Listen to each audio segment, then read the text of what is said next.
पहली बार एक व्यक्ति अपनी ससुराल गया। अब ससुराल थी बिल्कुल ठेठ गांव। सर्दियों का कड़ाके की ठंड, फूस का महीना, माव लगने वाला था। और पति देव गए तो वह घर में महाराज केवल ससुर थे और उनकी पत्नी थी, सासू मां नहीं थी। अब गांव के भोले भाले आदमी, शाम का समय आया और उन पति देव से कहा गया, पत्नी ने आके कहा, बोले महाराज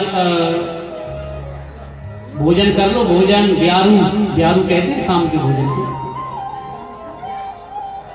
तो पति तो भैया थोड़े से शहर के थे, थोड़े शहर की छाया पड़ गई थी। आजकल थोड़ी सी शहर में एक आध साल कोई पड़ जाए तो फिर राम राम नहीं कर, हेलो हेलो।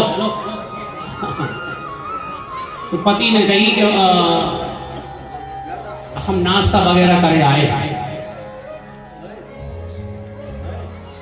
ससुर जी बेचारे पढ़े लिखे नहीं थे, उन्होंने कहा कि नाश्ता और कोई वगैरह बहुत बड़ी चीज होती होगी, कराए तो रहने, शाम को दवा ही नहीं, भूखे थे।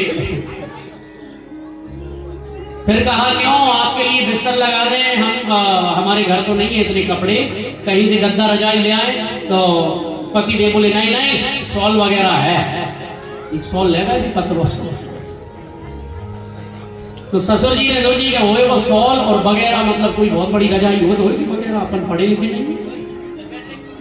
तो खटिया डली थी, खटिया पे सो गए, शॉल ओढ़ लो। तो महाराज ऐसे 9 का अंक बन गया।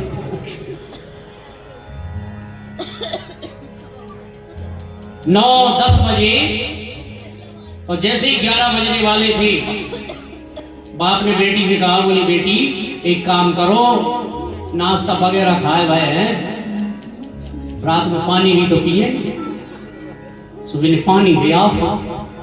पुराने जमाने में कोई स्टील के बर्तन तो थे नहीं, तो बढ़िया कोरी घेला है ना मिट्टी का, भरो रखो दोपहर को कुआ को पानी, तो सिर पे रख के वही के ऊपर लोटा और पहुंची भैया दरवाजे के भीतर। अब वो 9 का अंक बने उधर मुंह करे पड़े थे खटिया पे।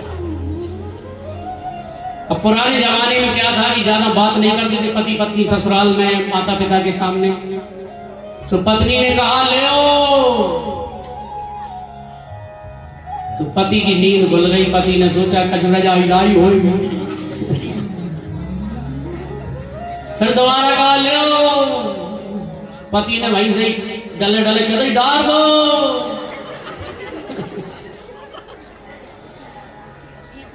गैला का जो पानी डाला, क्या हालत हुई होगी अब आप सामने। डाले तो पति की आज्ञा, डाल सकेगा।